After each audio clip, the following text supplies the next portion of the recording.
जी सरदाद, आप स्टार्ट कर सकते हैं।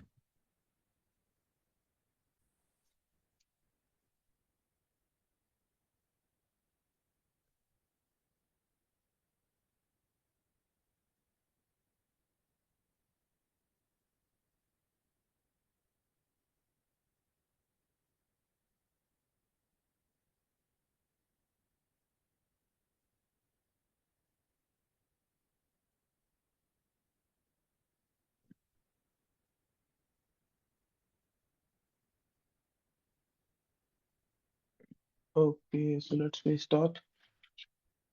तो हम आज आइडिया लेंगे इमेज सेगमेंटेशन का कि ओहो, इमेज सेगमेंटेशन का ये होती क्या है और किन पर्पसेस के लिए इस कहाँ कहाँ पे इसको यूज़ किया जाता है।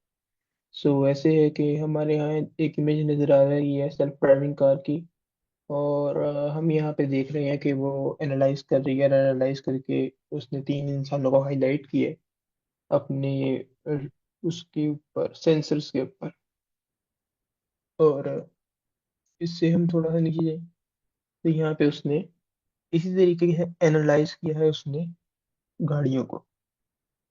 सो ये काम कैसे करता है ये सारा सिस्टम हमारा, तो वो ऐसे है। हम काफी दिनों से पढ़ रहे हैं कि इमेज को कोई पता, कंप्यूटर सिस्टम्स को कोई पता नहीं होता कि इमेज के अंदर कौन सी चीज क्या है, और कौन सा जो पॉइंट है वो क्या है। उसे नहीं पता कि ये लड़का है या लड़की है। उसे नहीं पता कि ये जो जेब्रा क्रॉसिंग है ये किस कलर में ये होती क्या है। उसको नहीं पता कि ये ट्रीज जो है ये आखिर ट्रीज हैं या ये क्या है। उसके लिए सिर्फ और सिर्फ ये पिक्चर है in the form of numbers होती है। आप सपोज करें कि 1 मिलियन नंबर्स हैं, 1 मिलियन पिक्सल्स हैं, और उन पिक्सल, हर पिक्सल के ऊपर उसने एक नंबर के फॉर्मेट के ऊपर वैल्यू दे रखी है, इस तरह दी हुई है। तो हम जानते हैं कि जो बिल्कुल ये वाला पार्ट होता है, ऑलमोस्ट ये वाला, इसकी वैल्यू वो अराउंड अबाउट 240 कंसीडर करेगा। और जो ये वाला पार्ट है, क्योंकि ये ग्रे है और थोड़ा सा शाइन भी आ रही है इस पे रिफ्लेक्शन की वजह से, तो इसकी जो वैल्यू है वो अराउंड अबाउट 93 के करीब करीब कंसीडर करेगा वो। और ह्यूमन बींग्स जहाँ पे मौजूद होंगे वहां पे वो वैल्यूज अलग तरीके से कंसीडर करेगा। आई गेस ह्यूमन स्किन की जो वैल्यू बनती है 130 कुछ बनती है। और उस इसी तरह यहाँ पे जो स्काई है उसकी वो अलग कंसिडर करेगा। और अगर हम इसको देखें ग्रीन बेल्ट को, तो उसको वो अलग नंबर देगा, तो एक एक पिक्सल को वो नंबर दे देता है।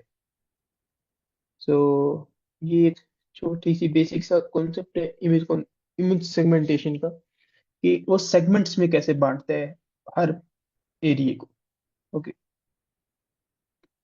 सो यहाँ पे उसने बांटा हुआ है ये, उसने एनालाइज किया कि ये, उसके बाद जब उसने बांट दिया है, तो बांटने के बाद हमने अपने डाटा, अपने सिस्टम को डाटा सेट्स के ऊपर ट्रेन किया होता है।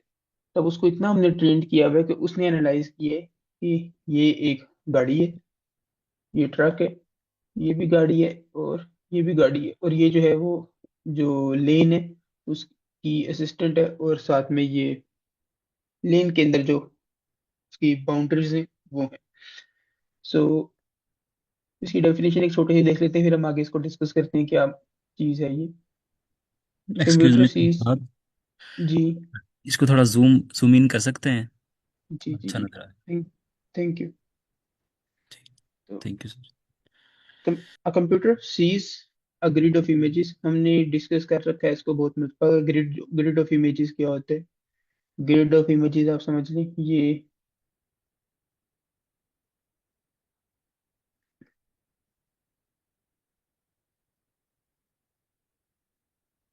और इसमें जितने भी ये आप समझ लीजिए कि इसने एक पिक्चर को 1 मिलियन टाइम्स के पॉइंट्स के अंदर डिवाइड कर दिया है, और उसमें हर एक पिक्सल को वैल्यू दे दी है। ओके, सो वैल्यू दे दी है, ये हम हमारे लिए वैल्यू दी गई है, असल में वो देखता ही इसको इस तरीके से। Okay, segmentation is how we teach it to group those numbers into road versus grass, bounce versus flash. Okay, तो सेगमेंटेशन का मतलब ये होता है हम इसको टीच करते हैं कि इसको किस तरीके से इसने, हर एक पॉइंट को किस तरीके से इसने डिवाइड करना है। ओके, और जब इसको हम इसने पिक्सेल्स को एनालाइज करने के बाद डिवाइड भी करना है, और उसको उसके अंदर जो अलग अलग इमेजेस मौजूद हैं उनको एनालाइज करना है। अगर अब हम यहाँ पे देखें तो यहाँ पे जो इमेज है ना, इमेजेस जो हैं, जो के ऑब्जेक्ट्स हैं, अब ये एक ऑब्जेक्ट है और ये एक ऑब्जेक्ट है, ये एक ऑब्जेक्ट है, ये ऑब्जेक्ट है। अब ये तमाम ऑब्जेक्ट्स अलग अलग कलर के अंदर हैं। अब आप सपोज कर लें इसको इस गाड़ी के ऊपर ट्रेड किया गया होगा, इस मॉडल की कार के ऊपर। तो आप ध्यान दें कि शायद हो सकता है इस मॉडल की जो कार हो उसके ऊपर इसको, जिसके ऊपर इसको ट्रेंड किया उसका कलर ग्रे हो। ओके, और यहाँ पे जो ये ट्रक है, इसके ऊपर जिसके ऊपर इसको ट्रेंड किया गया हो, क्योंकि डाटा के अंदर एक हाई अमाउंट ऑफ जो हमेशा पिक्चर्स होती हैं, अगर हम उसको उनका भी अगर हम थोड़ा सा रिकॉर्ड देखें तो हमेशा ऐसे होते हैं हमारे पास कि जो 80% पिक्चर्स होती हैं वो 20% मॉडल्स के ऊपर, उस इमेजरी का जो 20% जो मॉडल के कलर्स होते हैं उनके ऊपर होती हैं, और बाकी जो 20% पिक्चर्स होती हैं वो 80% के ऊपर जाके बेस करती हैं। ऑलमोस्ट हर केस में हमारे पास ऐसे ही होते हैं। तो क्योंकि हमारे पास इमेजेस भी तो कौन सा हमने ऑर्डर पे तैयार करवाई होती है, हमारे पास इंटरनेट पे मौजूद होती है। अब इंटरनेट पे हर इमेज इक्विवेलेंट वैल्यू के अंदर हमारे पास मौजूद तो नहीं है। तो आप सपोज करें कि यहाँ पे जो हमारे पास ट्रक मौजूद है, उस ट्रक के जिसके ऊपर हमने इसको ट्रेंड कर रखा हो, वो ट्रक के जो ये वाला सारा एरिया है वो मॉडिफाइड हो, हो सके कि ये वाला ट्रक मॉडिफाइड करा रखा हो। इसी तरह जो ये वाली गाड़ियां हैं इनके अंदर भी चेंजेस बिल्ड किए होंगे, जाहिर ही बात है हर यूजर का अपना एक्सपीरियंस होता है। ओके, इनकी जो नंबर प्लेट है वो अलग होगी, इनके अंदर जो बाकी सब है वो अलग होगा। तो अगर इस तरीके की चीज हमारा,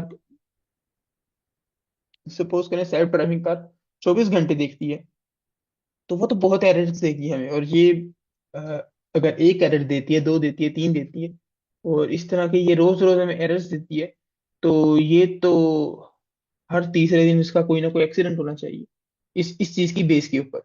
तो आखिर इससे हम बचते कैसे हैं? इसके लिए बचने का जो प्रोसीजर होता है इमेज सेगमेंटेशन कर लेने के बाद, वो होता है बाइनरी इमेजेस। तो लेट्स सी बाइनरी इमेजेस क्या होता है। अब हम यहाँ पे देखते हैं कि ये एक अच्छी एग्जांपल है उसकी। वो क्या है, वो ये है कि जो हमारी इमेज है, यहाँ पे हमारी एक इमेज है, उसको इन्होंने, आई एम सॉरी, यहाँ पे एक हमारा टेबल है, टेबल के ऊपर पॉइंट पड़ा हुआ है। सो इसकी एक पिक्चर हमारे पास मौजूद है। सो अब ये जो कंप्यूटर व्यू है उसके अंदर जो कंप्यूटर है वो जैसा कि हमें पता है कि वो ग्रिड के अंदर इसको देखेगा, और ग्रिड के अंदर इसकी जो रिप्रेजेंटेशन होगी वो ब्राइटनेस के तौर पे होगी। ओके, तो अब हम हमारे हमें जो कंप्यूटर है उसके लिए क्या होगा कि ये पूरी की पूरी जो है वो 0 से 255 के दरमियान डिवाइड हुई होगी, और जो ये वाला एरिया है वो 240 के अराउंड होगा, और जो ये वाला एरिया है वो 10 के अराउंड होगा। और ये दरमियान वाले बाकी जिस जिस तरह से कलर बनता जाएगा उस तरीके से उसको नंबरिंग मिलती जाएगी।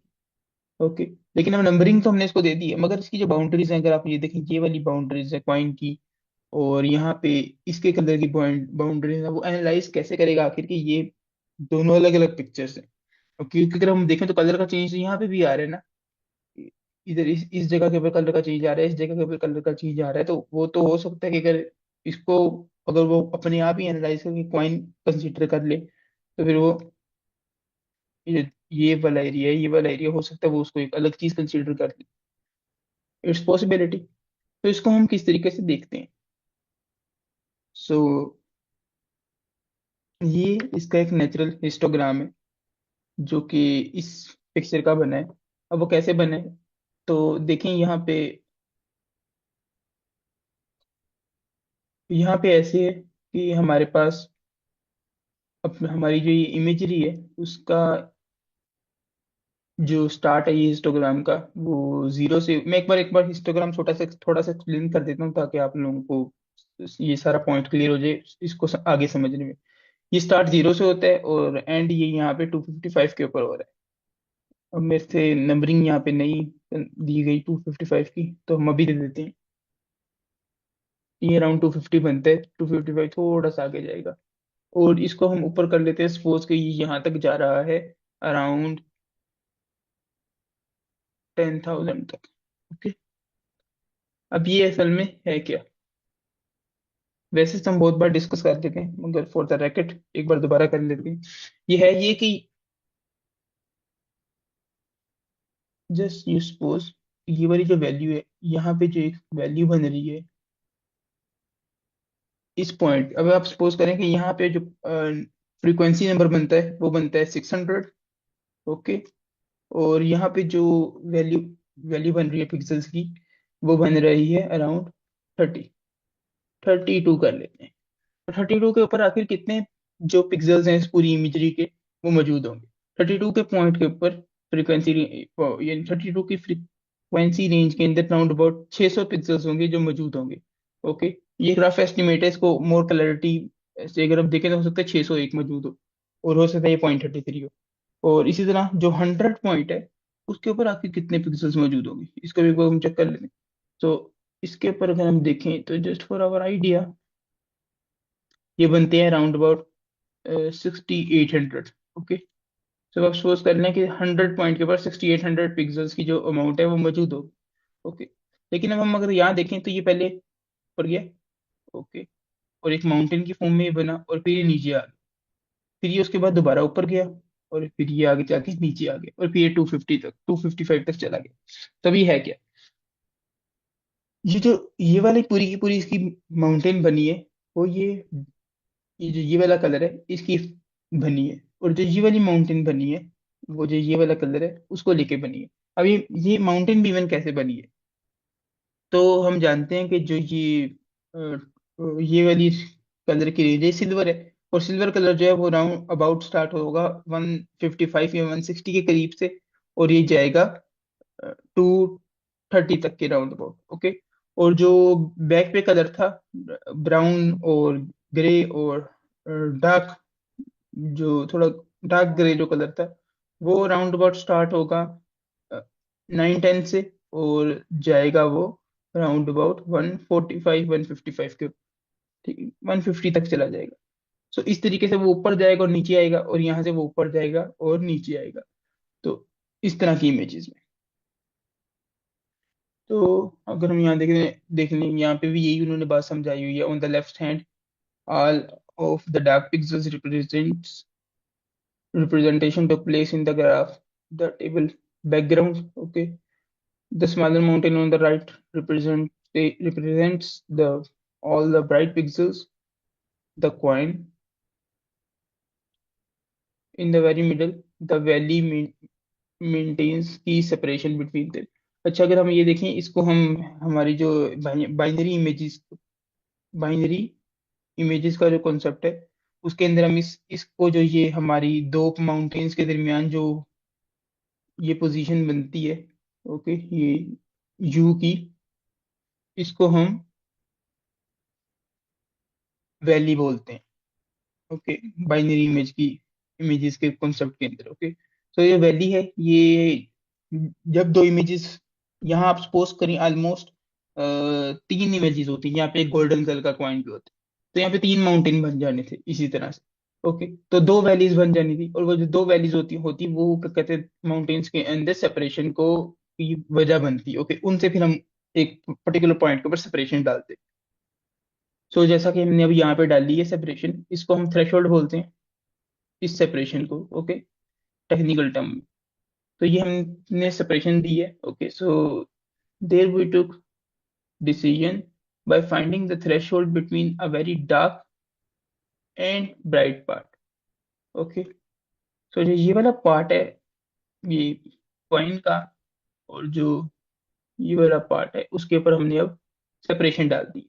ओके। अब ये जो सेपरेशन है, ये जो हमारी डेली टास्क होते हैं उनके अंदर आजकल डालने के लिए हमारे पास सिस्टम्स मौजूद हैं, जो कि हमारे पास इंटरनेट पे इवन फ्री सॉफ्टवेयर भी मौजूद हैं, जो कि सेपरेट कर देते हैं हमारी इमेजरी को। मगर अगर हम खुद करना चाहें तो हम इसको फिर कोड की बेस पे करते हैं। और जो हमारे जो आजकल सॉफ्टवेयर आ रहे हैं, जैसे कि स्नैपचैट और टेस्ला की जो कार है वो, और जो हमारी एक्सरे मशीन्स हैं, उनके अंदर भी ये सॉफ्टवेयर मौजूद होते हैं जो कि नेचुरली डाटा सेट्स के ऊपर ट्रेंड होते हैं, और वो इस तरीके से इसके अंदर जो थ्रेश होल्ड है वो डाल देते हैं। ओके, खुद से डाल देते हैं सॉफ्टवेयर से। सो here we visualize the cut. We draw a line, that a threshold in the deepest part of the valley. Okay, जो सबसे, जहां पे जाके ये नीचे जाएगी ना, वहां पे जाके हम डाल लेंगे थ्रेशोल्ड, जहां पे जो वैल्यू है इस वाले माउंटेन की और इस वाले माउंटेन की, वो सबसे ज्यादा कम होगी। ओके, वहां पे। Okay, we gave computer a simple rule. अब इसमें हम एक रूल इस्तेमाल करते हैं थ्रेशोल्ड देने के बाद। वो रूल क्या है कि every pixel to the left of the line became black और every pixel to the right become white. अच्छा, अब ये एक सिंपल बात है कि जो इसके लेफ्ट लेफ्ट पे होगा उसको हम ब्लैक कर देंगे, और इसके जो राइट पे होगा उसको हम वाइट कर देंगे। अब ब्लैक क्यों कर देंगे, जैसे कि आप जानते हैं, ये जीरो के से जो पे जो होती हैं चीजें उसको हम ब्लैक करते हैं कंसीडर, और जो 255 पे होती है उसको हम वाइट कंसीडर करते हैं। ओके, एक इमेजरी के अंदर। तो अब कंप्यूटर की आसानी के लिए हम क्या करेंगे, इस वाली जो माउंटेन है उसको हम ब्लैक कर देंगे और इस वाली माउंटेन को हम वाइट कर देंगे। अब वाइट हम कैसे करेंगे, वो हम ऐसे करेंगे, इस तरीके से। लेकिन हमने इस तरीके से कर तो दिया है, मगर अब इसको किया कैसे। तो हमने किया इसको ऐसे है कि जितने भी ये पिक्सेल्स थे, ये जो एक रफ एस्टिमेशन के अंदर पिक्सेल्स थे, अब अगर आप देखें, अगर इस तरीके से एक पिक्चर को एनालाइज करना हो ना कंप्यूटर को, तो कोई प्रॉब्लम वाली बात नहीं है। वो इसको आम तरीके से भी कर सकते हैं, मगर अगर आप डेली बेसिस पे उसको इस तरह की हजारों तस्वीरें देखनी पड़ रही हैं अपना काम करने के लिए, तो उसके लिए बहुत मुश्किल है। जैसा कि अब हमारे सीसीटीवी फुटेजेस भी लगे होते हैं, उनके अंदर भी ये सिस्टम्स अक्सर यूज हो रहे होते हैं। उसने दिन में 36 से 30 जो हमारी ऑटोमेटिक गाड़ी है, उन्होंने तो ऑलमोस्ट थाउजेंड्स ऑफ कार दिन में देखनी होती हैं। ओके, तो उनके लिए तो एक छोटी छोटी कार की जो छोटी छोटी डिटेल है उसको, अच्छा ये ऐसा नहीं कि वो डिटेल कैप्चर नहीं करते, वो डिटेल की फोटोज कैप्चर करते हैं पीछे भेजने के लिए, मगर जो जो इस तरह की डिटेल को डेली बेसिस के ऊपर एनालाइज करते रहना 24/7, उससे एक तो उनका जो कंप्यूटर सिस्टम है उसकी जो प्रोसेसिंग है वो भी बहुत ज्यादा होगी सॉफ्टवेयर की, और उस पे वर्कलोड भी बहुत ज्यादा है। और दूसरा ये कि जो उसकी एनालिसिस, उसमें एरर के चांसेस भी बहुत ज्यादा होंगे। तो अगर इस तरह के एरर के चांसेस बढ़ते हैं, तो फिर इसके बाद एक्सीडेंट के चांसेस भी और ज्यादा बढ़ जाते हैं। तो उससे बचने के लिए जो इसका जो बेस्ट तरीका है, हमने ये वाला अडॉप्ट किया है। और इमेज बाइनरी इमेजेस का। ओके, तो उससे अब होगा क्या, वो इस वाली जो पिक्चर है उसको वो कर देगा वाइट, इस वाली पिक्चर को कर देगा वाइट, इस वाली पिक्चर को कर देगा वाइट, इस वाली पिक्चर को कर देगा वाइट, और जो ये वाली पिक्चर है रोड की, उसको वो कर देगा डार्क। ओके, अच्छा, अब ये होता है कि अक्सर जो ये यूज कर रहे होते हैं सॉफ्टवेयर, उसमें भी क्या करते हैं, जो इसका पर्टिकुलर होता है वो साइड वाक्स और लेन को रहने देता है वाइट, और जो ये वाला पॉइंट है, ये जो साइड वाक्स है, इसको वाइट रहने देगा। इसको वो एनालाइज करके ऑलमोस्ट ग्रे कर देता है, जो हमारी ट्रीज होते हैं साइडों पे, और जो ये मौजूद होते हैं ऊपर जितनी भी डिस्क्लेमर्स वगैरह, और उनको भी ये क्या कहते हैं वाइट कर देता है, जहां तक मुझे पता है। और जो गाड़ियां होती हैं उनको वो ग्रे कर देता है। ओके, या फिर एक लाइट ग्रे में कर देता है या डार्क ग्रे के अंदर कर देता है। अच्छा, उसमें भी इसकी एक स्पेक्ट्रम होता है, जिस जिस कलर की गाड़ी होगी ना उस कलर के अंदर वो उसको कन्वर्ट कर देते हैं। तो इस तरीके से उसके लिए बहुत ज्यादा आसानी हो जाती है किसी भी चीज को लेके चलने के। अब आप सपोज करें यहाँ पे करके एक इंसान खड़ा हुआ है, उसने उसके सिस्टम ने जैसे उस इंसान को देखा, देखते ही उसको क्या कहते हैं एक कलर दे दिए। ओके, और उस कलर के अंदर उसको कन्वर्ट कर दिया, उसका उससे कंप्यूटर सिस्टम को फर्क नहीं पड़ रहा उस इंसान को देखने के बाद कि उसका फेस किस तरह का है, उसकी उसने आंख ग्लासेस लगाई हुई है नहीं लगाई, उसको इतना पता ही यहाँ पे इंसान है। और अगर वो इस गाड़ी के आगे आ जाता है, तो कैमरास के अंदर जैसे ही वो इसके आगे आता हुआ एनालाइज होता है, तो वो उसको फौरन से फौरन जो है वो गाड़ी को ब्रेक लगा देते हैं। सो इस तरीके से यहाँ पे ये जो है इमेज, ये व्हाइट में कन्वर्ट हो गया, और ये वाला जो इमेजरी है वो ब्लैक के अंदर डार्क में कन्वर्ट हो गया। ओके,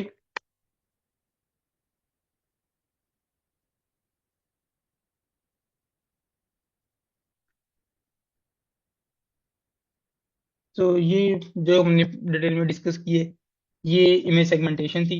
और ये जो बाइनरी इमेजेस है वो इमेज सेगमेंटेशन की आगे इमेज सेगमेंटेशन को करने के लिए जो प्रोसीजर यूज होते हैं पर्टिकुलरली वो बाइनरी इमेजेस है। और ये हमारा कॉन्सेप्ट था इमेज सेगमेंटेशन का। अगर आप लोगों को ये कॉन्सेप्ट समझ नहीं आया तो आप पूछ सकते हैं, देन वी मूव ऑन। समझ आ गया sir. Okay, thank you sir.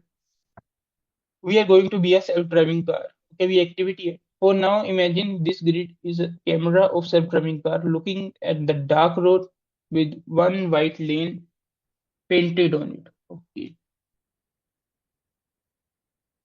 अच्छा चलिए, हम एक एक्टिविटी हम करते हैं। ये हमने एक ग्रिड बनाया है। अब ये समझाने के लिए कि जो सिस्टम है वो किस तरीके से देखते हैं। अब क्योंकि common example self driving car है तो हमने वो ले लिए। तो अब उसने जैसी एक पिक्चर कैप्चर करनी है ना, तो जब वो सॉफ्टवेयर के पास जानी है तो पिक्चर पिक्चर नहीं रहती, वो ये बन जाते हैं। ओके। अब उसको सिर्फ कलर पता है कि कलर क्या है। उसको ये नहीं पता कि वो जो उसके फीचर और जो फेशियल एक्सप्रेशन है, या जो कमरे के ऊपर जो बल्ब लगा हुआ है, उसके बैक पे अगर वॉलपेपर लगा हुआ है दीवार पे, इस तरह की कोई भी चीज है उसको उसका डिटेलिंग जो है इसी फॉर्म में पता है, नंबर्स की फॉर्म के अंदर। ओके। तो अब हम देखते हैं। हम सपोज करते हैं खुद को कि हम जो है कंप्यूटर सिस्टम है, और हमारे पास जो है ये इमेजरी कैप्चर हुई है। ओके। अब ये जो एक्टिविटी है ये तकरीबन split split of seconds of के अंदर होती है सारी। Okay. In a grid, low numbers 2 to 40 represent dark asphalt road, and the high number ये बनता है represents the bright white paint on the lane line. अच्छा, जो लेन होती है आपको पता होगा कि वो मौजूद होती है आपकी बाउंड्री के तौर पे, जितनी जगह पे अंदर आपकी एक गाड़ी आती है। सो मुझे बताया, अब देखें ये जो यहाँ पे हमारी गाड़ी है। ओके। इस पॉइंट पे तो ये हमारा रोड है, और ये हमारा रोड है, और इसके बीच में ये लेन है। ओके। ये होगा कोई एक स्टेप की जहाँ पे लेन है ना, उसका ये सिर्फ और सिर्फ एक छोटा सा पॉइंट होगा, कोई 1 मिलीमीटर का या 1 सेंटीमीटर का। ओके। तो अभी है क्या, our computer needs to stare. Okay, हमें उसको कंप्यूटर को जो है वो लेन के अंदर रखना है, ताकि ना वो गाड़ी जो है वो इस तरफ को जाए ना वो इस तरफ को जाए, वो जो है अपनी डायरेक्शन के अंदर चलती रहे automatically. Okay. It need to know exactly where the lane is, how do we isolate the white lane. Okay. तब इसके लिए हम फॉर्मूला कौन सा यूज करते हैं? फॉर्मूला हम यूज करते थ्रेशोल्ड का। जो फॉर्मूला है थ्रेशोल्ड क्या होता है हमने डिस्कस किया ऊपर, कि ये जो हम लाइन कर डालते हैं दो इमेजेस के दरमियान एक पिक्चर के अंदर, उसको हम थ्रेशोल्ड कर बोलते हैं। और इस प्रोसीजर को हम इमेज थ्रेशोल्डिंग भी बोलते हैं। ओके। सो उसका हम क्या, हमने क्या इसका कंसीडर किया है? इसको हमने कंसीडर किया, if pixel is greater than 150। Okay. It is a lane, it is a sorry it is a lane right one. Okay. So हमने ये कंसीडर किया है कि अगर हमारी पिक्सल जो है उसकी रेंज 150 से ऊपर है तो वो लेन बनती है, और हम इसको कलर दे देंगे white. If pixel is smaller than 150, it is the road, और हम इसको कर देंगे इसको नेम दे देंगे वाइट, जीरो। तो हमने जो थ्रेशोल्ड लगाया ना जाके, अब देखें ये माउंटेन्स बन रहे हैं। तो ये माउंटेन बनना स्टार्ट हुए, ये बने जाके 30, और राउंड अबाउट 40 के राउंड बने। और उसके बाद देखें, उसके बाद ये बिल्कुल स्लिम स्लिम हो गया। ओके। उसके बाद जाके हो सकता है यहाँ पे छोटी छोटी जो है ना ऊपर नीचे ही जा रहा हो नंबर। ओके। कोई हल्की सी कहीं किसी जगह पे शाइन होगी, किसी जगह पे नहीं होगी। तो उसके बाद जाके इसको हम यहाँ लेके जाते हैं, और 250 के ऊपर जाके ये बनी एक बार दोबारा से। ओके। सब देखें, ये सड़क है, ये लेन है, और उसके दरमियान इतना गैप बन रहा है। कितना गैप बन रहा है अगर आप देखें तो 40 से 250। तो 40 माइनस 210 का। ओके। 210 की जो फ्रीक्वेंसी रेंज है उसका गैप बन रहा है। और हमने जाके जो एक अपनी इजीनेस के लिए जो कंप्यूटर सिस्टम ने जाके लाइन दी है, वो दी है थ्रेश होल्डिंग की 150 पे। अब 150 पे क्यों दी है? 150 पे इसलिए दी है कि रोड और जो होगी उसका नाम क्या है, क्या है लेन, उसके अंदर डिफरेंशिएशन वो थ्रेश होल्डिंग 150 पे दे रहे। इसी के अंदर अगर आप देखें तो कोई इंसान होगा तो वो 150 से या नीचे आ जाएगा, या 150 से मेरा ख्याल है वो 150 से इंसान की जो है ना वो ऊपर आएगी। और अगर क्या कहते हैं कोई होती है साइड वॉक, ओके, या ट्रीज भी मौजूद होते हैं वहां पे, ओके, तो वो 150 से नीचे आ जाएगी। ओके, तो ये एक एक नॉर्मल थ्रेश होल्डिंग है, फिर उसके दरमियान भी ये थ्रेश होल्डिंग दोबारा से लगाएगा। मगर जो उसने एक मोटा आइडिया लिया है, उसके लिए वो थ्रेश होल्डिंग 150 उसने रखी हुई है। तो ये एक हमारा नेचुरल वे थी, उसके मुताबिक हमने लगा दी। अच्छा, ये हम आगे पढ़ेंगे कि थ्रेशोल्डिंग हम करते किस तरीके से। ओके, तो तब हम इसको डिटेल में देखेंगे। तो उसके बाद इसने क्या किया, जब उसने पिक्सेल्स को रेंज दे दी, तो उसके बाद ये अगर आप देखें तो 0 0 0 0 1, 0 0 0 0 1, 0 0 0 0 1, तो इस तरीके से वो इसको बाइनरी के अंदर क्या कहते हैं, अपनी इमेज जो है, इस इमेज को वो दे देगा नंबर। अच्छा अच्छा, अगर आप देखें तो अगर यहाँ पे सपोज करते हैं हम, यहाँ पे इसी पिक्चर के अंदर इंसान भी मौजूद होते हैं, और इसी पिक्चर के अंदर वो घास और वो भी मौजूद होती, जो दरख्त हैं, और साथ में जो ऊपर बोर्ड लगे होते हैं, बिल बोर्ड्स वगैरह, वो भी मौजूद होते हैं सड़क के ऊपर। तो वो किस तरीके से एनालाइज करता है, वो एनालाइज इस तरीके से करता है कि इसी तरीके से वो एक, ये जो डब्बा है ये थोड़ा सा फैल जाता है, सपोज करें ये जो ग्रिड है हमारा यहाँ तक फैल गए, और लेकिन तब भी जो हमारे वो नंबर्स हैं ना, वो किस फॉर्म में होते हैं, वो होते 0 1 की फॉर्म में। ओके, अब आप सपोज करें यहाँ पे एक इंसान खड़ा हुआ था, तो उसकी नंबरिंग आ गई 1 1 1 1। ठीक है, फिर उसके बाद दोबारा 0 स्टार्ट होगी सड़क की इमेजरी।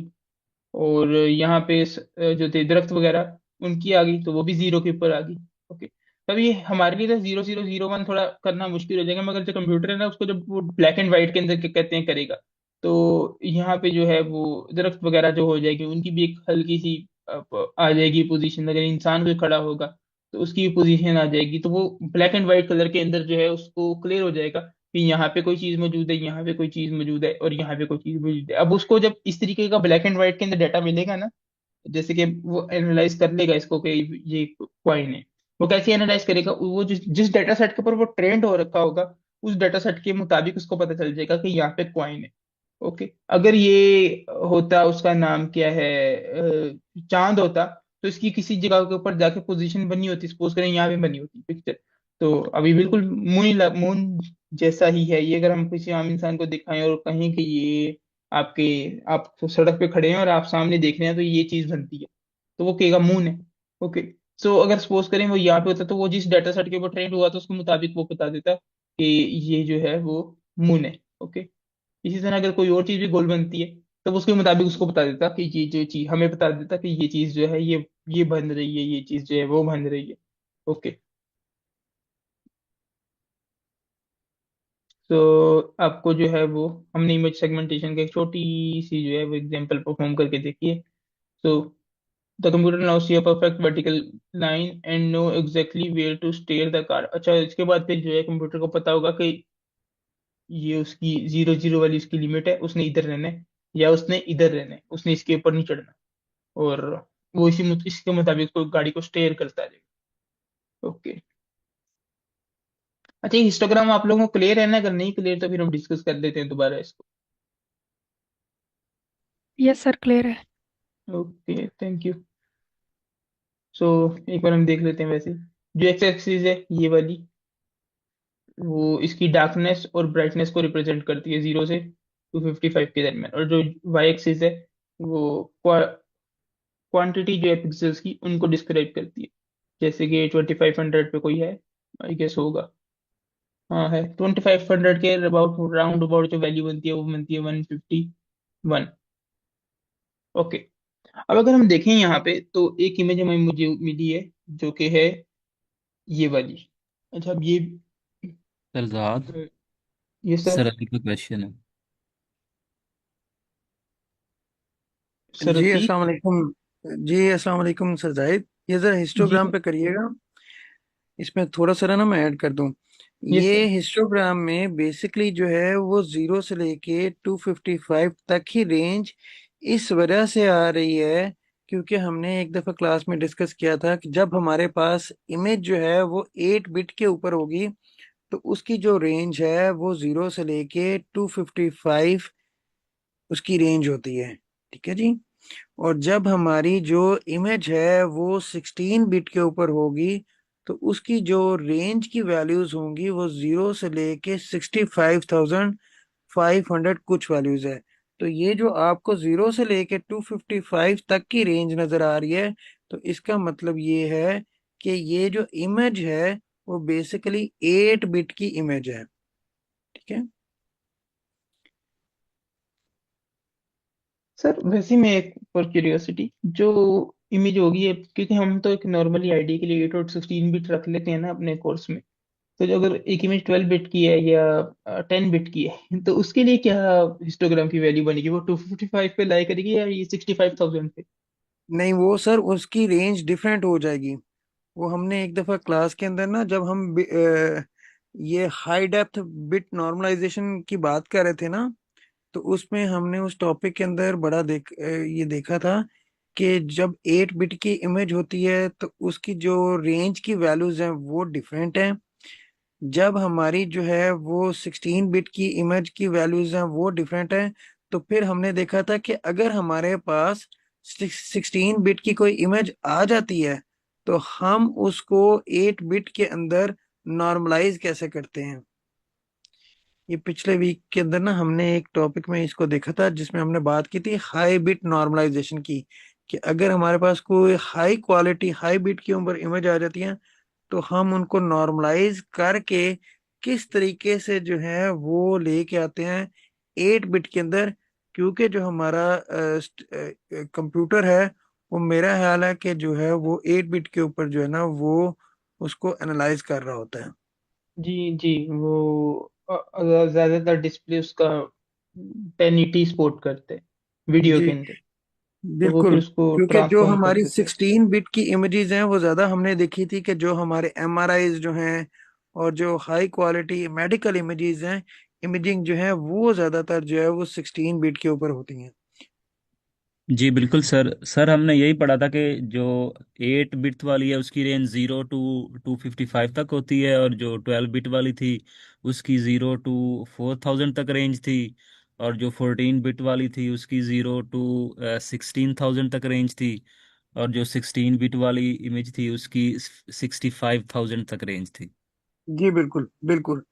तो मैंने कहा ये मैं रेंज जो है ना वो एक दफा दोबारा से जो है वो क्लियर कर दूं, कि कहीं कुछ पार्टिसिपेंट या जो बाद में लोग देख रहे हो उनको ये क्लियर हो जाए कि ये जो 0 से लेके 255 तक है वो हम्म। कहाँ से वैल्यूज आई हैं। जी। सो जी ये सर, आप कंटिन्यू कर लें। 8 बिट।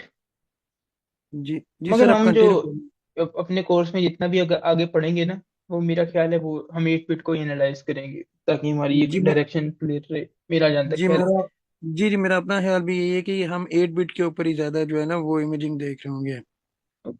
सो अगर हम देखें यहाँ पे तो अब ये इमेज तो हमारे लिए कोई सोने पे सुहागा था कि एक पिक्चर मिल गई। उसी पिक्चर के अंदर जो है हमें देख के पता चल रहा कि ये एक रेंज बनेगी माउंटेन की, और ये एक माउंटेन की रेंज बन जाएगी। मगर अक्सर अब हमेशा ऐसे नहीं होता। हमारे पास अक्सर तस्वीरें आती हैं इस तरीके से कि जो काली बिल्ली है वो काले कमरे में बैठी हुई है। तब उसको हमने एनालाइज कैसे करा? ओके, अब ये एक बहुत बड़ा प्रॉब्लम बन जाता है यहाँ पे आके पिक्चर को एनालाइज करना। उसके बाद अगर हम दूसरा पिक्चर देखें यहाँ पे तो ये पोलर बियर का है। व्हाइट पोलर बियर है, वो स्नो के अंदर खड़ा हुआ है। ओके, तो अब इसको हमने एनालाइज कैसे करना है? तो उसके बाद यहाँ पे एक और पिक्चर है। तो वो है जीब्रा, जो कि यहाँ पे जीब्रा इन रूम है। तो एक तस्वीर लगी हुई थी उसकी। तो अब ये ऐसे है कि इसके लिए तो उसके लिए सबसे ज्यादा काम ही ये आसान है ना, इसकी इन पैटर्न्स को ये उसको देख के ही पता है कि ये डार्क है। ओके, और ये जो है ये राउंड अबाउट 2 और 47 तक शायद बन जाएगी वैल्यू पूरी। फिर 255 पे तो ये जाता है, ये वाला पॉइंट है, ये वाला हमारा जो। लेकिन ये अगर हम देखें तो थोड़ा सा इसके अंदर ग्रे शेड भी है, तो ये थोड़ा 255 से नीचे आ जाएगी वैल्यू। सो ये कॉन्सेप्ट्स कैसे काम करते हैं? Wait a second, give me a second please. Okay, यहाँ मैंने लिखा नहीं हुआ। ये वाला हम कॉन्सेप्ट कल डिटेल में पढ़ेंगे, या हम मैं देखता हूँ अगर आज टाइम पड़ता है तो आज ही हम पढ़ लेते हैं। सो ये जो ये कॉन्सेप्ट है, अगर आप देखें तो इसमें ये क्या करेगा, इसमें ये इमेज का जो हमारा सिंगल स्पेक्ट्रम अगर हम देखें तो यहाँ पे वैसे सिंगल माउंटेन बनता है ये इस इमेज के अंदर। ओके, और जो हमारी ये इमेज है उसके अंदर भी हमारी माउंटेन ऑलमोस्ट सिंगल ही बन रही है। ओके, दो माउंटेन्स यहाँ पे तो मुझे लग रहा है थोड़ी दो माउंटेन्स हो सकता है बन जाए इसी तरह एक बने, और नहीं यही माउंटेन बनेगी, और इसी के अंदर जो है ना वो बन जाएगी वो जो माउंटेन है। ओके, तो अब इसको अगर हम देखें तो ये हमारा बन रहा है हिस्टोग्राम। ओके, और ये इस तरह हमारा हिस्टोग्राम ऊपर जाएगा। ओके, ये बहुत पीछे से ऊपर चला जाएगा वैसे, और यहाँ पे जाके नीचे आ जाएगा, ये ऊपर यहीं से चलना, आई एम सॉरी, ये ऊपर यहाँ से जाएगा और यहाँ पे आके खत्म हो जाएगा। ओके जी। तो अब जब ये यहाँ पे आके खत्म हो जाएगा तो ये एक ही पिक्चर, एक ही फ्रिक्वेंसी रेंज के ऊपर बन रही है। अब देखें यहीं पे बिल्ली की रेंज है, अब जिधर बिल्ली की रेंज है उधर ही इसकी रेंज है। ओके, उधर ही क्या कहते हैं, उससे थोड़ा सा आगे जो ये शेड है इसकी रेंज है, उधर ही जो है इसकी रेंज है। तो अब इसका हम क्या करेंगे, इसको हम किस तरीके से करेंगे एनालाइज। तो उसकी जो हमने एक तरीका फाइंड आउट किया है, इसका तरीके को हम आगे पढ़ते हैं कि ये तरीका क्या है, मगर मैं आइडिया के लिए आपको बता दूं, हम इसकी जो पिक्सेल्स है ना उनको फैला देंगे। ओके, एक बहुत बड़े स्पेक्ट्रम के ऊपर उनको फैला देंगे हम, और एक एक पिक्सल को हम एनालाइज करते जाएंगे, उसकी उसकी जो है 11 बाई 11 का हम एक ग्रिड लेंगे, और उसके अंदर हर एक पिक्सल को हम उठा के सपोज करेंगे हमने 11 बाई 11 का ग्रिड लिया, 11 वैल्यूज हैं उस पे, यहाँ पे 11, यहाँ पे 12, यहाँ पे यहाँ पे वैल्यू सपोज करें 30 बन रही है। ओके, और जो मिडल में वैल्यू बन रही है वो बन रही है हमारे पास 15। ओके, और इस तरह करके ये 11 वैल्यूज बनेगी ऑलमोस्ट ग्रिड में। और तो फिर हम इसकी एक एवरेज लेके इसको एनालाइज करेंगे, और फिर देख एवरेज कैसे लेंगे, हम इन सबको ऐड करेंगे, जितने नंबर ये 11 है तो 11 के साथ इनको हम डिवाइड कर देंगे, हमारे पास एक वैल्यू आ जाएगी, उस वैल्यू के साथ हम इसको एनालाइज करेंगे हर एक पिक्सल को। अगर वो पिक्सल की वैल्यू जाएगी उस वैल्यू से ऊपर तो हम उसको व्हाइट कलर दे देंगे, अगर उसकी वैल्यू नीचे जाएगी तो हम उसको डार्क कलर दे देंगे 0 1 की रेंज के अंदर। तो इस तरीके से हम एनालाइज करके इसको थोड़ा सा एड्रेस करेंगे कि आखिर ये कैट कहाँ पे बन रही है, और जो है ये हमारा बैकग्राउंड कहाँ पे बन रहा है, हमारा फर्श कहाँ पे बन रहा है। ओके, यही सेम काम हम इसके लिए भी करेंगे। तो वैसे भी हमने जो इसकी पढ़ी है थ्रेशोल्डिंग, उसको हम जरा देख लेते हैं। The valley and the threshold. Okay, हमने डिस्कस किया वैली कहाँ बनती है, माउंटेन्स के मिड में, और उसी के अंदर हम अपना थ्रेशोल्ड लगाते हैं। ओके, तो थ्रेशोल्ड कॉन्सेप्ट। अच्छा, ये क्या एफ इंटू एक्स वाई, ये एक्स वाई क्या है, ये एक्स वाई कोऑर्डिनेट्स हैं, जो कि एक्स की वैल्यू हमारे पास अगर आप सपोज करने हैं 20, और वाई की वैल्यू हमारे पास है 1000। तो ऊपर जो हमारा ये बन रहा है, ये तो देखें 20 बनेगा हमारे पास यहाँ पे, और 1000 बनेगा यहाँ पे। तो ये हमारे पास इस जगह पे जाके एग्जैक्टली आए गया। तो ये हमारा X F into X Y है। ओके, जो हमने नीचे डिस्कस किया है, तो ये एक्स वाई का जो हमारा कोऑर्डिनेट है वो है। आई गेस जिनका मैथमेटिक्स का बैकग्राउंड नहीं है उनके लिए कॉन्सेप्ट शायद न्यू हो। सो टी इम्प्लाइज टू 1, अच्छा जो टी है उसको हम कर देंगे थ्रेशोल्ड को 1। ओके, और सेम गोज टू देयर, तो ये जो है ये इसकी वैल्यू ये हम कर देंगे implies to 0। The energy of roller coaster. Okay, इसके लिए इसको इजी तरीके से समझने के लिए हमने एक एनर्जी यहाँ पे लिखी है। Okay, so imagine a sign at a theme park that you say you must be taller than 100 centimetre to ride. Okay, छोटे बच्चे होते हैं उनके लिए एक रखी है उन्होंने लिमिट के 100 सेंटीमीटर से आपको बड़ा होना चाहिए राइड करने के लिए। ओके, तो इसके जो एक्स वाई कोऑर्डिनेट क्या बन रहे हैं, वो बन रहे हैं हाइट ऑफ द चाइल्ड। ठीक है, तो जो वैल्यू है वो हमने जो हमने रखा है थ्रेशोल्ड वो रखा है 100 सेंटीमीटर के ऊपर। तो उसकी लॉजिक हमने क्या रखा है, अगर चिल्ड्रन जो है वो 100 सेंटीमीटर से अबव हाइट के ऊपर है तो ये जो हम उसकी जो वैल्यू है 1 कर देंगे। 1 का मतलब ये वो राइट कर सकता है यहाँ पे, और अगर उसकी जो हाइट है वो 100 सेंटीमीटर से कम है तो हम उसको नो राइट कर कहते हैं, इशू कर देंगे, तो वो फिर वैल्यू चली जाएगी 0 पे, और उसको जो चिल्ड्रन है वो राइट नहीं ले सकता। ओके, सो यहाँ पे 0 1 बन रही है, मगर फिर अगर हम देखें तो 0 1 हमारी पिक्चर के अंदर क्या बनेगा, ये वाला जो पॉइंट है वो वाइट वाइट बन जाएगा, और जो ये वाला पॉइंट है वो डार्क बन जाएगा। Okay, the computer does the exact same thing, it checks every pixel height brightness against the sign T. Okay, finding the value. एक सेकंड रुकिएगा, मैं ना नेक्स्ट भी देखता हूँ, हमारे पास टाइम है, हम नेक्स्ट भी कवर कर लेते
ओके, आई गेस मेरी स्क्रीन क्लियर है।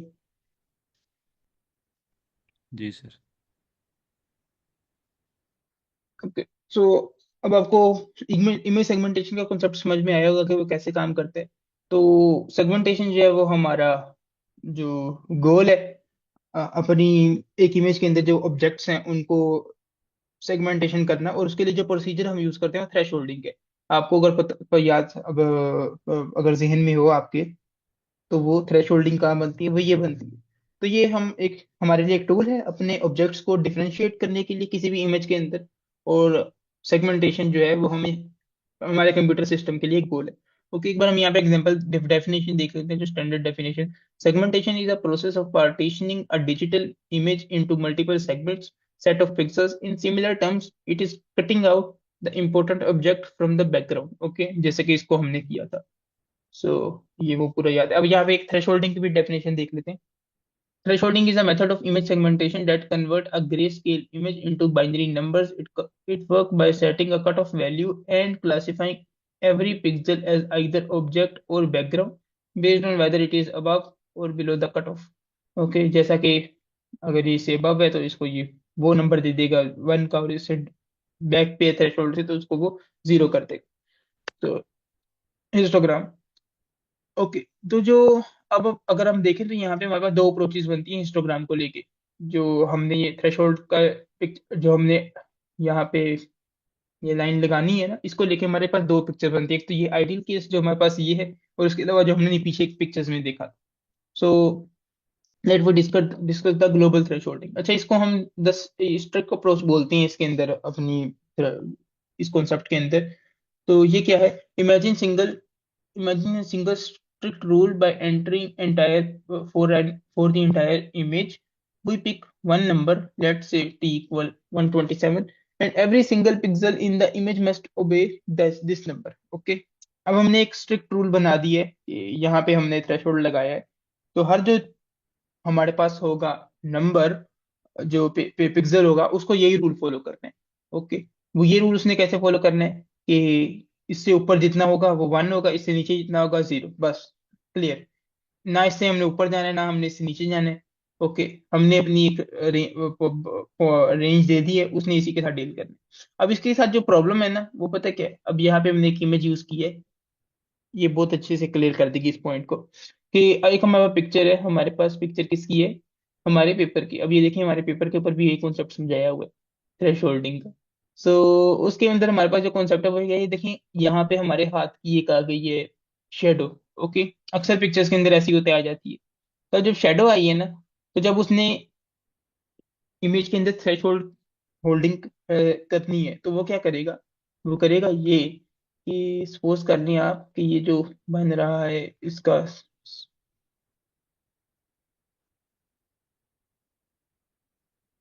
जो स्पेक्ट्रम इसका बन रहा है, कुछ जो है वो इसकी जो टाइप किया हुआ है, जो इसके ऊपर हमने डार्क में डार्क कलर से, वो वाला पॉइंट आएगा। मेरा ख्याल है ये स्टार्ट यहाँ से होगा, इधर से हो जाएगा, और फिर यहाँ पे जो हमारा हैंड है उसकी एक आएगी, और ये यहाँ पे जाके एंड हो जाएगी राउंड अबाउट। यहाँ पे इन्होंने दिया होगा कि आप सपोज कर लें कि ओके, शेडो की जहाँ पे है वो 80 पे है, तो यहाँ सपोज कर लें कि 80 से पीछे पीछे जाके एंड हो रहा है ये। और उस एंड ये होगा, तो एंड होने के बाद भी कहीं ना कहीं ये छोटे छोटे जो पिक्सल्स हैं उनकी वैल्यू रहेगी यहाँ पे, 2-3 पिक्सल्स की। ओके। और उसके बाद ये दोबारा ऊपर चल जाता है, क्योंकि यहाँ पे बैक एंड पे जो डार्क वाली अमाउंट है वो आ गई है। ओके। तो इस तरीके से 0 से 255 के ऊपर जा रहा है, तो उसने यहाँ पे करके कहीं पे थ्रेशोल्ड डाल दिए। अब अगर अगर आप देखें तो थ्रेशोल्ड उसने यहाँ पे तो डाल दिए, मगर जो हमारा थ्रेशोल्ड असल में भरना चाहिए था वो भरना चाहिए था यहाँ पे। ओके। ताकि जो है वो ये जो जितना भी टेक्स्ट है वो टेक्स्ट के फॉर्म में रहता है, और बाकी सारा जो है वो पेपर की फॉर्म में आ जाता है। मगर यहाँ पे इस तरीके से नहीं हुआ, क्योंकि यहाँ पे लाइटनिंग की जो है वो थोड़ी सी हमारे पास अनइवन इवननेस थी, तो उसकी बेस के ऊपर हमारा जो पेपर है वो पूरा का पूरा खराब हो जाएगा। ओके। तो ये एक एग्जांपल है। और जैसा कि हमने पीछे एग्जांपल्स दो देखी थी, बिल्ली बिल्ली की और उसकी, तो वो भी इसको बहुत अच्छे से, उनमें भी यही प्रॉब्लम आएगा हमें। Okay. Because the background in a shadow was darker than our threshold, the computer treated the paper as if it were ink. Okay, ink किस तरीके से कि इसको भी वो इंक कंसीडर करेगा और इन वर्ड्स को भी वो इंक कंसीडर करेगा, same same. Okay, this creates this large black block where all information is lost. Okay, ये उसने बना दिया। Okay, this is the main limitation of global thresholding. So ये ही इसकी एक मेन लिमिटेशन है ग्लोबल थ्रेशोल्डिंग की, otherwise it is perfect perfect method to distinguish create distinguishing between object and background. It assumes lightning is even across the entire image. Okay, so ये अब आपको समझ आ गया, अगर नहीं आया तो आप पूछ लें, we can discuss it again. सो उसके बाद इस प्रोसीजर के अंदर हमें इस तरह की जो इमेजेस होती हैं उनको जब हमें सेगमेंटेशन करना होता है, तो उसके लिए जो प्रोसीजर आता है हमारे पास वो आता है अडेप्टिव थ्रेशोल्डिंग। ओके, ओहो, adaptive thresholding. Okay. Instead of one threshold of whole image, the computer calculate a new threshold of every small region. Okay. It adopt to the local environment. अब वो local environment कैसे consider करते हैं, अब आप इसको ऐसे समझे इस वाले पॉइंट को कि एक स्कूल है, स्कूल के अंदर उन्होंने क्राइटेरिया रख लिया कि 50% से जितने बच्चे नीचे होंगे ना उनको फेल कर देंगे, और 50% से जो ऊपर होंगे उनको हम पास करेंगे, तो यूनिवर्सिटी करती है ज्यादातर।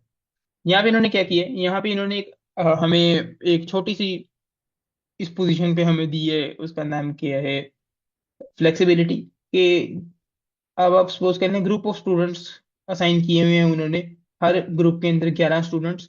तो उन्होंने कहा है कि हम जो स्टूडेंट्स को पास और फेल करेंगे ना, उन 11 स्टूडेंट्स की एवरेज की बेस पे करेंगे। ओके, और अगर वो उन 11 स्टूडेंट्स के अंदर वो बहुत डाउन है उनके ग्रेड्स, तो हम उनको फेल कर देंगे। अगर उन 11 स्टूडेंट्स के अंदर उनके एवरेज सबकी बराबर है तो हम उनको पास कर देंगे। ओके, तो ये इधर तकरीबन इस तरह की एक एनालॉजी यहाँ पे बनती है। Okay, instead of one threshold the whole for the whole image, और इट द लोकल, हमने पढ़ लिया। तब ये क्या है हम देखते हैं। तो अच्छा, आपने अब आप ये सपोज कर लें कि ये वाला टेक्स्ट है ना, ये यहाँ पे लिखा हुआ है इन्होंने। ओके, यहाँ पे वैसे लिखा नहीं हुआ, लेकिन आप सपोज कर लें कि ये टेक्स्ट यहाँ पे मौजूद है इसके नीचे। ओके, हमारी क्लैरिटी के इन्होंने के लिए यहाँ पे इन्होंने लिखा हुआ है। तो होगा क्या, सो ये जो लोकल अडेप्टिव थ्रेशोल्डिंग है उसके अंदर हम जो शेडो है उसको इग्नोर कर देते हैं, और लोकल एवरेज हम लेते हैं। वो किस तरीके से हम लेते हैं, वो यहाँ पे उन्होंने लेकिन देखिए हम खुद ले लेते हैं। वो हम लेते इस तरीके से हैं कि हमने यहाँ पे एक लिया, ग्रिड लिया 11 वैल्यूज का, उसमें हमने 11 वैल्यूज पुट की। पुट करने के बाद हमने देखा कि जो हमारी ये वाली वैल्यूज है इसकी, ये इसमें जो हमारा टेक्स्ट है उसकी वैल्यू ऑलमोस्ट बन रही है 5। ओके, और जो हमारा जो ये टेक्स्ट है इसकी वैल्यू हमारे पास बन रही है अराउंड अबाउट 80। इस एक मिनट देखने दे मुझे, एवरेज 85 बन रही है, ये वैल्यू हमारे पास बन रही है, अब सपोज कर लें 80। ओके, कैसे बनेगी, 79, ओके, 81, ओके, कहीं पे ये 80 बनेगी जाके, और उसके बाद किसी पॉइंट पे 83 बन जाएगी, और फिर 5, फिर 5, फिर यहाँ पे 78। इस तरीके से 11 वैल्यूज होंगी, ये यहाँ पे 9 है। 11 का जो ग्रिड होगा उसमें होगा क्या कि वो जब इस इन तमाम वैल्यूज को प्लस ऐड करके उसकी जो डिवाइड कर देगा उसके नंबर के साथ 11 के साथ, तो हमारे पास जो वैल्यू आ जाती है वो 85 आ जाती है। ओके, यहाँ पे 85 आई है। आप सपोज कर ले आपने कुछ और सपोज की है इन पिक्सेल्स की वैल्यू, आपने इसको वैल्यू को इस ग्रे वैल्यू का अपने अपने आइडिया के लिए आसानी के लिए आपने 100 कर लिया है। ओके, 100, 101, 102, 103, और उसके बाद जो टेक्स्ट है उसकी वैल्यू का आपने कर लिया है 7। ओके, तो ये कोई अलग एवरेज आ जाएगी तब ये, लेकिन जो प्रोसीजर है वो सेम रहेगा, वो इसको एनालाइज करेगा एवरेज के साथ। ओके, सो वो यहाँ पे एवरेज आ गई है हमारे पास 85, और वो एनालाइज क्या करता है, एनालाइज करता है कि जो हमारे पास ये शेडो है ना, उसकी जो एवरेज शेडो नहीं, शेडो के सिर्फ और सिर्फ इतने से एक पॉइंट की, ये वैसे मैंने बड़ा स्पॉट कर दिया, बहुत छोटे स्पॉट के स्टेप कर रहे हैं एनालाइज, उतने एक स्पॉट की जो वैल्यूज हैं उसमें किस तरह की वैल्यूज आ रही हैं कि शेडो की वैल्यू हमारे पास 80 है, और जो टेक्स्ट है उसकी वैल्यू हमारे पास 5 है। तो फौरन एनालाइज करके वो अंदाजा कर लेगा जो टेक्स्ट है वो अलग है, और ये जो ये है ये बैकग्राउंड है, शेडो जो है। ओके, सो वो टेक्स्ट को उसी की क्या कहते हैं रहने देगा, उसका नाम क्या है, पॉइंट पे, पोजीशन पे, और जो ये वाली पोजीशन है उसको इस वाले बैकग्राउंड के मुताबिक वो चेंज कर देगा। ओके, सो हमारे पास जो हमारा टेक्स्ट है वो इस अडेप्टिव थ्रेश होल्डिंग के थ्रू बच सकता है। अक्सर हमारी पिक्चर्स जो होती हैं उनको हम इसी तरीके से रिकवर करते हैं। ओके, अक्सर अगर आपको याद हो कुछ पिक्चर्स बहुत ज्यादा पुरानी हो चुकी होती हैं, उनके अंदर हमारे पास इंफॉर्मेशन ना लॉस हो जाए उनको रिकवर करते हुए, तो डेट्स वाई हम उसमें थ्रेश होल्डिंग का प्रोसीजर यूज करते हैं, तो जो हमारा जो लॉस है वो उसमें कम से कम होता है। ओके, इसमें भी अक्सर लॉस हो जाते हैं मगर वो बहुत कम लॉस होते हैं, near to negligible. So anyone जिनका इस पे कोई क्वेश्चन हो, समझ ना आया हो।